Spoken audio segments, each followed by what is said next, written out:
দেশ গর্ব কিভাবে, এই বিষয়টা আমার না, আমি আমি আলোচনা করব না, কারণ এখানে বড়রা আছে, তারা আমাদেরকে পরামর্শ দিবে, দিক নির্দেশনা দিবে, সে ওনারা বলবে, আমরা এটা করব। কিন্তু আমার বিষয় হচ্ছে আলোচনা, মতামত, চিন্তাধারা।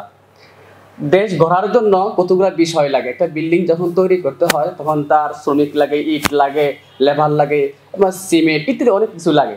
তো দেশ গড়ার আগে আলোচনা করা লাগে, মতামত করা লাগে, চিন্তা করা, অনেকগুলো বিষয় আছে। তোর মধ্যে আমি একটা বিষয় বলবো। আজকে আলোচনা যিনি যারা এই আলোচনা বা প্রজন্মের যারা কর্তৃপক্ষ যারা আয়োজন করছে তাদেরকে আমি মোবারকবাদ, ধন্যবাদ। কিন্তু একটা বিষয় আপনি খেয়াল করবেন, আপনি ইসলামী আমার কিছুক্ষণ আগে দুজন বক্তা একটা কথা বলছে যে হেফাজতের সময় আমরা এক হতে পারি নাই। এটা আমার মনে হয় না, এটা ঠিক হয় না কথা বলাটা। আমি আপনার কথাকে রদ করতেছি না, মানে আমি আমার কথা বলতেছি। দেখেন, আমরা এক ছিলাম, কিন্তু বিষয়টা হচ্ছে কি, হেফাজত যে দাবিগুলো ছিল, যে দাওয়াগুলো ছিল, আমরা সাধারণ মানুষকে বুঝাইতে সক্ষম হয়নি, বুঝাইতে পারি নাই। এইটা আমাদের দুর্বলতা ছিল এখানে। আমরা হেফাজতের দাবি দাওয়াগুলো সাধারণ মানুষ পর্যন্ত নিতে পারি নাই, যার কারণে আমরা আমাদের আন্দোলন কি হয়ে গেছে, স্থিমিত হয়ে গেছে, আমরা বাধার সম্মুখীন হয়েছি। এই একটা বিষয়। আরেকজন ভাই, নাম যাই না, উনি বললো যে কে রাজাকার, কে রাজা, আমি কে, তুমি কে, রাজাকার রাজাকার, একটা স্লোগান। দেখেন ভাই, আমি তো স্লোগান দিছি কি, একটা একটা পুলিশ ধর, একটা একটা পুলিশ ধর, কি জবাই, একটা স্লোগান আছে না, ধরে ধীরে জবাই করে, একটা কথা। আমি তো এই স্লোগান দিলাম কাজলা ব্রিজে। তো এটাও তো আমাকে স্বীকৃতি দেওয়া দরকার আন্তর্জাতিক, রাষ্ট্রীয়ভাবে, যে এটাও একটা জাতীয় স্লোগান। বিষয়টা এটা না। এখানে স্লোগান দেওয়ার ক্ষেত্রে অনেকে অনেক কিছু ব্যবহার করছে। যেমন আমি শিক্ষার্থী, আমি পড়াশোনা করি, আমি আলিম পরীক্ষার্থী, আমি বরিশং পরীক্ষা দেওয়ার জন্য গেলাম। যখন ঢাকা ইউনিভার্সিটি ছাত্রলীগ কর্তৃক ছাত্র ভাইরা এবং বোনরা হামলা শিকার হলো, একটা বোন দেখবেন এইভাবে এইভাবে একটা ব্যাগ ছিল, রক্তাক্ত হয়ে গেছে, এর উপর ধরছে। ওই বোনের ছবিটা দেখার পরে আমি নিজেকে নিয়ন্ত্রণ করতে পারি নাই। আমি ফেসবুকে একটি স্ট্যাটাস দিলাম, আমার মনে হয় 16 তারিখে আমার ফিকা দ্বিতীয় পত্র পরীক্ষা ছিল। তা আমি বললাম, ফেসবুকে এসে দিলাম, হেই বোন, তোমার এই রক্তের প্রতিশোধ নেওয়া হবেই হবে ইনশাআল্লাহ। এই দেখেন, তার কান্না, তার এই রক্ত দেখে আমি উজ্জীবিত হয়ে গেলাম। কথা বোঝেন? তাহলে এখন বিষয় হচ্ছে কি, স্লোগান কে কোনটা দিতে, এই বিষয় আলোচনা তুলে এনে মাঠ গরম করার দরকার নাই, ইস্যু আর একটা তৈরি করার কোনো প্রয়োজন নাই। স্লোগানের জায়গায় থাকুক, সব ঠিক আছে। এক, সাইমুম সাদি হাফিজাহুল্লাহ হযরত অনেক বড় মানুষ। আমি একটা কথা বলবো, আপনি যে আন্দোলন করবেন, আপনি যে সংগ্রাম করবেন, আপনি যেটা চাবেন, যেটা মানুষকে নিয়ে আপনি যে কিছু করতে চাইবেন, আপনারা চিন্তা করবেন দেশ গর্ব কিভাবে। আমার প্রশ্ন হচ্ছে, এখানে একজন রিক্সা চালক আছে? রিক্সা চালকও তো দেশ গড়ার কারিগর। যিনি জুতা সেলাই করে মুসি, তাদেরকে মুসি বলা হয়, আছে এখানে আপনার এই সমাবেশে কি উপস্থিত আছে? নাই। তাহলে আপনি দেশ গড়বেন কিভাবে? কলেজ ইউনিভার্সিটি শুধু মাদ্রাসা পাঞ্জাবিওয়ালাকে আইনে সমাবেশ করলে হবে না, আপনাকে এখানে নিয়ে আসতে হবে, কলেজ ইউনিভার্সিটি ঘরুয়া লোকদেরকে এখানে আনতে হবে, তাদেরকে আপনার আলোচনা শুনতে হবে। আপনি একা পারবেন না। আমি ইসলামী হুকুমত চাই, আমি খেলাফত চাই, আমি অনেক কিছু চাই আমি আর কি।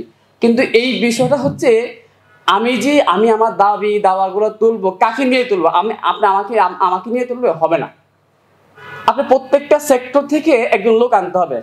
আপনি জানেন এই আন্দোলনে রিক্সাওয়ালাদের বিশাল অবদান আছে, বিশাল অবদান আছে। আপনি জানেন মেয়েদের অনেক অবদান আছে এখানে। একজন পান দোকানদার, তারও অবদান আছে। পান দোকানদার বন্ধ করে পুলিশ গুলি মারতেছে, তো পান দোকানদার দোকান বন্ধ করে দোকানে নিয়ে এসে তাকে আশ্রয় দিয়েছে, বসেন, তাকে তো নিয়ে আসা দরকার ছিল এখানে। সে একজন দেশ গড়ার কারিগর অংশ। আমি যে কথাটা বলতে চাচ্ছি, চিন্তা করবেন, আমরা ইসলামী হুকুমত চাই, আমরা ইসলামী খেলাফত চাই, আমরা দেশ গড়ব। কিভাবে গড়বেন? কিভাবে ইসলামী হুকুমত চাবেন? এই বিষয়গুলা, এই দাবি দাওয়াগুলোর জন্য আপনি প্রত্যেকটা সেক্টর থেকে প্রত্যেকটা মানুষের মতামত জানার জন্য প্রত্যেকটা সেক্টর লোক আনতে হবে আপনাকে। আমি যখন ব্র্যাক ইউনিভার্সিটি, ইস্ট ইউনিভার্সিটির সামনে আমরা যখন আন্দোলন, মানে ওইখানে আমরা ছিলাম, অবস্থান করছিলাম, আমরা ওইখানেই বেশি। অনেক বোন, অনেক ভাই মাদ্রাসার প্রতি আকর্ষণ, মানে তাদের মানে ওলামায়ে কেরামের দিকে সম্মান, ওলামায়ে কেরামের দিকে মানে আগ্রহ বোধ, মানে দিন শিখতে চাচ্ছে, কিন্তু আমরা যারা হক দাবিদার ওলামায়ে কেরাম আমরা এখানে নাই। সেখানে জামাত কাজ করতেছে, হিজবুত তাহরির কাজ করতেছে, আর অন্যান্য এই আমাদের এই সেক্টরগুলোকে ঢোকার দরকার আছে, এখানে কাজ করতে হবে আমাদেরকে, এই সেক্টরগুলো যাওয়া দরকার আছে। আপনি যে সংগঠন কথা আপনি যে সংগঠন করবেন, যেটাই বলবেন, আপনাকে আপনি কেন্দ্রিক ইসলামী কেন্দ্রিক হয়ে থাকলে হবে না, আপনাকে আপনার ঘরোয়ার বাইরে যেতে হবে, আপনি রিক্সাওয়ালার সাথে মিশতে হবে, এই কলেজ ইউনিভার্সিটি চলাফেরা করতে হবে, প্রয়োজন ক্ষেত্রে আপনাকে মানে আপনাকে শ্রমিক যারা সাধারণ মানুষ, খেটে খাওয়া মানুষদের সাথে মিশতে হবে। তাহলে আপনি বুঝবেন আপনি তারা কি চাচ্ছে, তারা কি চাচ্ছে আপনার থেকে। যদি তাদের এই দাবি দাওয়াগুলো বুঝতে পারেন, তাদের মুখের ভাষা বুঝতে পারেন, কথা মনের কথা বেদা বুঝতে পারেন, তাহলে আপনি সক্ষম হবেন, সফল হবেন, আপনার কাজ অনেকগুলো সফল হবে। যেমন ব্র্যাক ইউনিভার্সিটির সামনে এক মহিলা আমাকে 3 লক্ষ টাকা দিছে, একটা মহিলা, কি জন্য? পানি খাওয়ার জন্য, ছাত্রদেরকে ইট দেওয়ার জন্য, লাঠি দেওয়ার জন্য। এটা বলার জায়গা না, তো কেন বললাম এই কথাটা? দেখেন এই মহিলা আমাকে কেন দিল, সেই দেখলো আমি ব্র্যাক ইউনিভার্সিটির সামনে, ইস্ট ইউনিভার্সিটির সামনে ছাত্রদেরকে সহযোগিতা করতেছি, তো চিন্তা করো না তাহলে আমিও হুজুর সাথে থাকি, কাজ করি।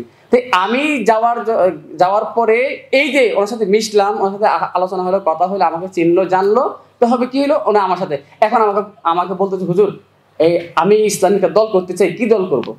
আমি বাড়ি দ্বারা দেখাই দিচ্ছি, বাড়ি দ্বারা যান, বাড়ি দ্বারা মাদ্রাসা ওলামায়ে কেরাম আছে, ওনারা যেটা বলে সেটা করেন আপনারা।